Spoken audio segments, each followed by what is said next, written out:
In the heart of Saigon, there stands a prison shaped like an ancient curse. Khám Chí Hòa, built by the French in 1943, designed in the form of a bat quai, an octagonal fortress with 8 wings stretching outward from a central watchtower. Within these walls, thousands of prisoners lived and died.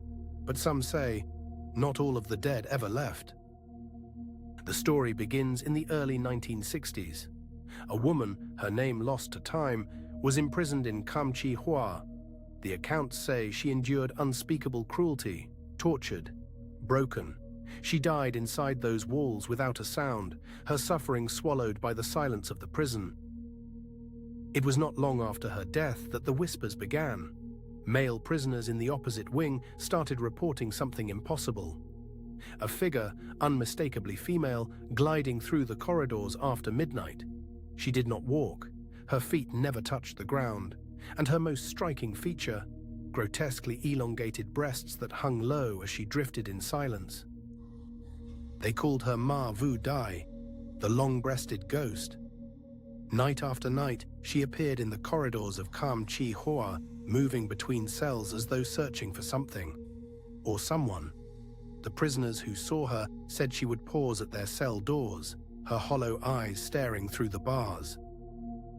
The writer Hoàng Hải Thủy spent 4 years inside Khám Chí Hòa.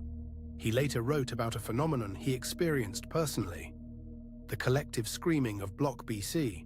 In the dead of night, one prisoner would suddenly shriek, then another, then the entire room would erupt into screaming. Dozens of men, all at once, their voices echoing through the concrete wings. It would last only seconds, then stop completely. Silence again, as if nothing had happened. Hoàng Hải Thủy was careful with his words. He admitted that in more than 1,500 nights at Chí Hòa, he himself never saw the ghost. But the screaming, that was real. It happened 4 or 5 times during his imprisonment. Each time the men who woke would say the same thing.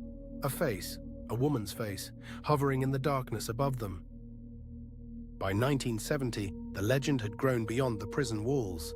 The daily newspaper Nhật Báo Hòa Bình, edited by the Catholic priest Linh published a serialized account titled Con Ma Vú Dài. For the first time, the story reached the public. Readers across Saigon were captivated and terrified.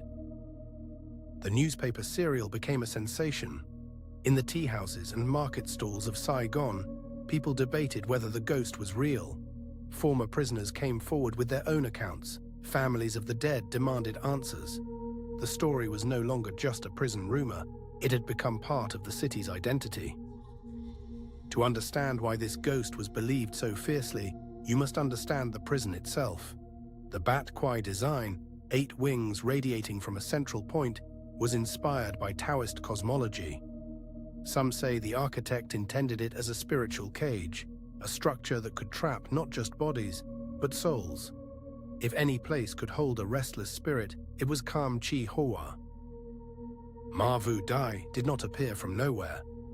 Vietnamese folklore is rich with stories of female ghosts, women who died in suffering, whose spirits returned because their grief was never acknowledged. In the folk tradition, these ghosts are not simply monsters. They are symbols of injustice unresolved, of motherhood denied, of voices silenced in life that refuse to be silent in death. In 2023, the researcher Duy Văn, whose real name is Văn Công Duy, published a remarkable book called Ma Quy Dan Gian Ki, an encyclopedia of Vietnamese folk ghosts. Published by Linh Books and NXB Hoi Nha Văn, the book catalogues dozens of spirits from across Vietnam, illustrated in the style of traditional Dong Ho and Hang Trong folk prints. Duy Văn wrote something profound about these stories. He said that our ancestors used ghost imagery to teach morals cleverly, that behind every terrifying tale was a lesson about right and wrong. Ma Vú Dài, in this view, is not just a horror story. It is a warning about what happens when society allows suffering to go unanswered. Back in the corridors of Chí Hòa, the accounts are consistent in their details. The ghost appeared only after midnight. She moved without sound. Prisoners said the temperature would drop suddenly before she appeared. Some claimed she passed through walls. Others said she lingered longest outside the cells where prisoners had recently died. Ma Vú Dài has sisters across Southeast Asia. In Indonesia, the Kuntilanak is a woman who died in childbirth and returns as a vengeful spirit. In Malaysia, the Pontianak, named after the very city, shares the same origin.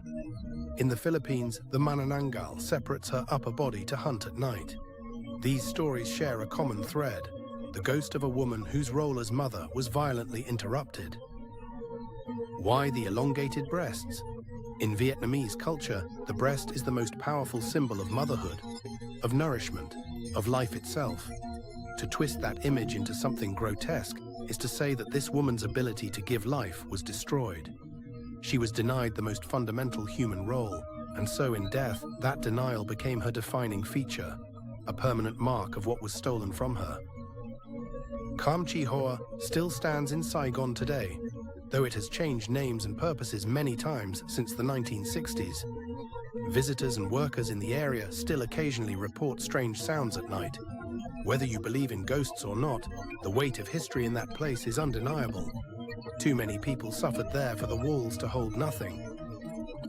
The story of Ma Vú Dài has survived not because it was written down, but because it was told, passed from prisoner to prisoner, from family to family, from generation to generation. This is the power of oral tradition in Vietnamese culture.